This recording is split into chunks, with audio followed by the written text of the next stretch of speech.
Hai semua, di video kali ini saya membuat kolak talas dan labu kuning. Menurut saya, kolak yang satu ini sedikit berbeda. Selain dari bentuknya yang berbeda, rasanya juga enak, manisnya tidak bikin bosan. Sekali nyoba, pengen lagi dan lagi. Enak dinikmati saat hangat maupun dingin. Untuk cara membuat dan resep selengkapnya, yuk simak videonya sampai selesai. Bahan utama yang saya gunakan ada labu kuning dan juga talas bote. Selanjutnya, labu kuning ini akan saya kukus. Sebaiknya sebelum dikukus dipotong-potong dulu ya. Tutup panci pengukus, kemudian kukus hingga matang. Oke, sekarang kita lanjut kupas talas atau botenya. Saya menggunakan kurang lebih setengah kilogram talas atau bote ya.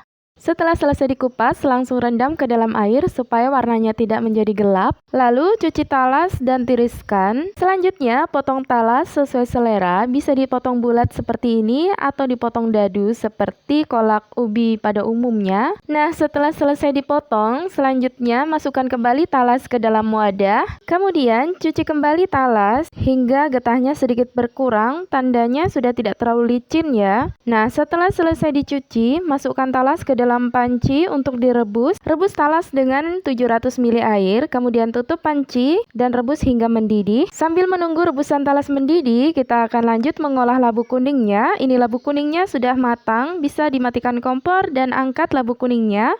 Dan ini dia labu kuningnya sudah saya belah menjadi dua bagian. Selanjutnya, pisahkan labu kuning dari kulitnya dengan cara seperti ini. Nah, setelah selesai dipisahkan daging labu kuning dari kulitnya, selanjutnya haluskan labu kuning, bisa menggunakan sendok ataupun garpu. Nah, saya haluskan menggunakan sendok nasi seperti ini. Yang penting halus ya. Ini kita haluskan selagi panas, jangan menunggu dingin ya teman-teman. Oke, saya rasa ini sudah cukup halus seperti ini. Lanjut, tambahkan bahan berikutnya. Saya menggunakan 10 sendok makan tepung ketan putih dan 10 sendok makan tepung tapioka. Untuk tepungnya saya tuang bertahap. Yang pertama saya tuang ini tepung ketan putih, kemudian diaduk sampai bahannya tercampur. Labu kuning dan tepung ketan putihnya sudah tercampur. Lanjut tambahkan 10 sendok makan tepung tapioka dan juga tambahkan setengah sendok teh vanili bubuk. Lanjut, aduk kembali semua bahan hingga tercampur rata. Kita uleni hingga konsistensinya tidak lengket dan bisa dibentuk menjadi bola-bola. Untuk menguleni atau mengaduk bisa menggunakan spatula atau tangan langsung seperti ini ya. Yang penting tangannya sudah dicuci bersih. Kita uleni sampai seperti ini konsistensinya, saya rasa sudah cukup, sudah tidak lengket lagi di tangan.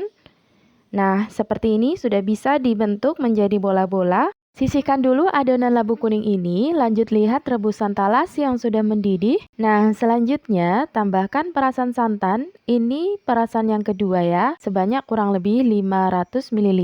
Tuang ke dalam rebusan talas. Selanjutnya, tambahkan gula pasir sebanyak 5 sendok sayur seperti ini. Untuk tingkat kemanisannya sesuaikan dengan selera masing-masing ya, bisa ditambah, bisa dikurangi. Nah, sekarang kita kembali ke adonan labu kuning. Ini saya sudah siapkan isian untuk bola-bolanya, gula merah atau gula aren. Sudah saya cacah seperti ini.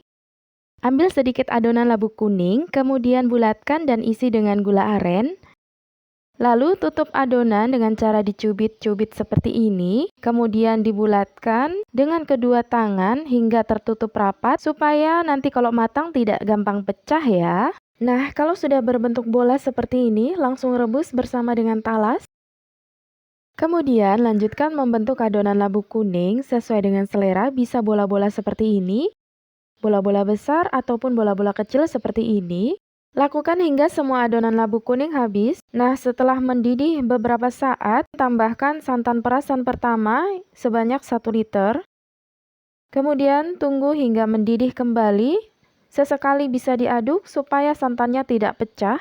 Nah, supaya rasa kolaknya tidak hanya manis, tapi juga ada rasa gurihnya, teman-teman bisa menambahkan sedikit garam, bisa 1/4 sendok teh garam ya.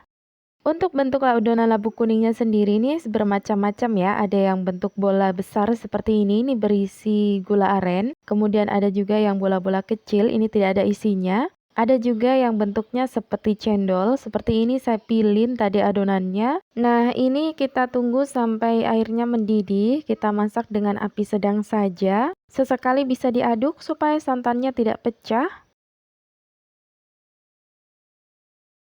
Oke, ini sudah mendidih kurang lebih selama 5 menit. Selanjutnya matikan api kompor dan aduk sebentar. Kita diamkan dulu hingga uap panasnya berkurang ya, baru bisa disajikan.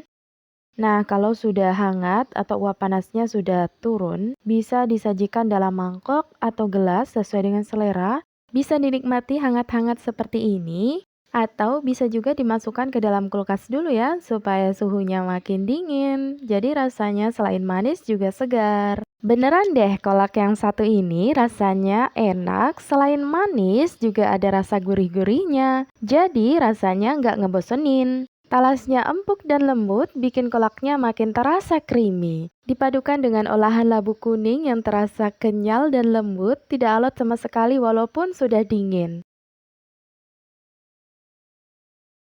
Oke teman-teman, selamat mencoba membuat kolak talas dan labu kuning ini. Semoga resepnya bermanfaat buat teman-teman. Sampai di sini terima kasih buat teman-teman yang sudah menonton video Soft Kitchen. Jika teman-teman suka, silahkan klik like, komen, dan share video Soft Kitchen.